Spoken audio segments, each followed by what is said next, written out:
गडचिरोली जिल्ह्यासह विदर्भात शिवसेनेचे दिग्गज नेते संजय राऊत असतील किंवा अंबादास दानवे असतील दौऱ्यावर आहेत। सध्या गडचिरोली जिल्ह्यात दौऱ्यावर आहेत आणि आपण दृश्यामध्ये बघू शकतो। या बैठकीत तालुका प्रमुख, जिल्हा प्रमुख उपस्थित आहेत आणि शिवसेनेचे नेते अंबादास दानवे हे बैठक घेत आहेत।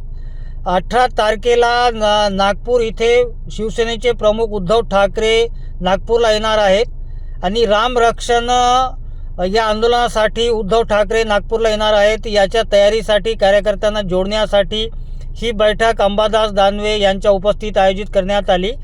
आपल्यासोबत शिवसेनेचे नेते अंबादास दानवे आहेत। सर, हे आंदोलन कशा प्रकारे राहणार? धार्मिक ह्या अँगलनी की रामाच्या मंदिराचा श्रद्धेचा अवमान भारतीय जनता पार्टीने केलेला आहे। राम मंदिर 1-1 रुपया लोकांनी जमा करून बनवलेलं आहे आणि या राम मंदिराच्या दानपेटीवर डल्ला भाजपच्या लोकांनी मारलेला आहे आणि म्हणून याला विरोध, याचा निषेध, कारण हा राम भक्तांच्या श्रद्धेचा अपमान आहे। म्हणून शिवसेना पक्षप्रमुख माननीय उद्धवजी ठाकरे साहेबांच्या नेतृत्वाखाली ठिकठिकाणी अशा पद्धतीनं आम्ही रामरक्षा आंदोलन सुरू केलं, कारण शेवटी या रामाचंच रक्षण करण्याची वेळ आलेली आहे।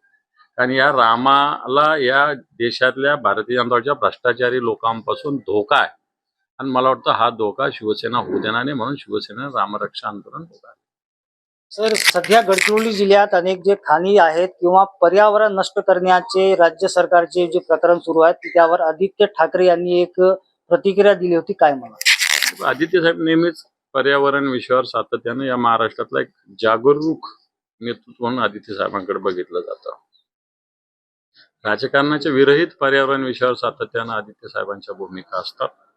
परिवहन मंत्री असताना त्यांनी त्या जपलेल्या सुद्धा, परंतु आताचं सरकारला पर्यावरण या विषयाशी घेणं देणं नाही, व्यवसाय या विषयाशी पण घेणं देणं नाही, स्वतःच्या तुंबड्या भरण्याशी घेणं देणं आहे। आणि म्हणून स्वतःच्या तुंबड्या भरताना पर्यावरणाचं, गडचिरोलीचं कितीही नुकसान झालं नैसर्गिक साधनांनी, संपत्तीने तरी चालेल, स्वतःच्या तुंबड्या भरल्या पाहिजे, ही भूमिका मला स्वतः सातत्यानं सत्ताधारी पक्षाची दिसते। त्याला विरोध शिवसेना सातत्यानं करत आले आणि येणाऱ्या काळातही करेल।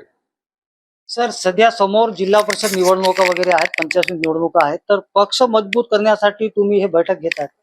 बिलकुल, हे तर पक्ष शेवटी पक्षाचं डे टू डे ऍक्टिव्हिटी याच्यासाठी सुद्धा आम्ही बैठका घेतच असतो। मी काय फक्त परवाच्या रामरक्षाच थोडी, मी बाकीचाही रिव्ह्यू घेणार, सर्कलला काय स्थिती, पंचायत समितीला काय स्थिती, ग्रामपंचायतीला काय स्थिती, निश्चित माहिती घेऊ। माहिती झाल्यानंतर साहेबांशी चर्चा करू की याच्यात पुन्हा वाढ होण्यासाठी काय मार्गदर्शन करता येईल, संघटनेला काय करता येईल, याचं पावले उचलू। आपण बघू शकतो की इथे शिवसैनिकांची सभा सुरू आहे आणि शिवसेनेचे दिग्गज नेते जे आहेत ते सध्या विदर्भातील दौऱ्यावर आहेत।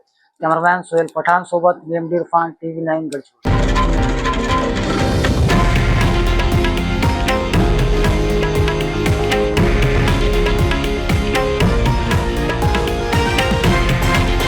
हे आहे देशातील नंबर 1 न्यूज नेटवर्क आणि आपण पाहत आहात TV9 मराठी, एकमेव।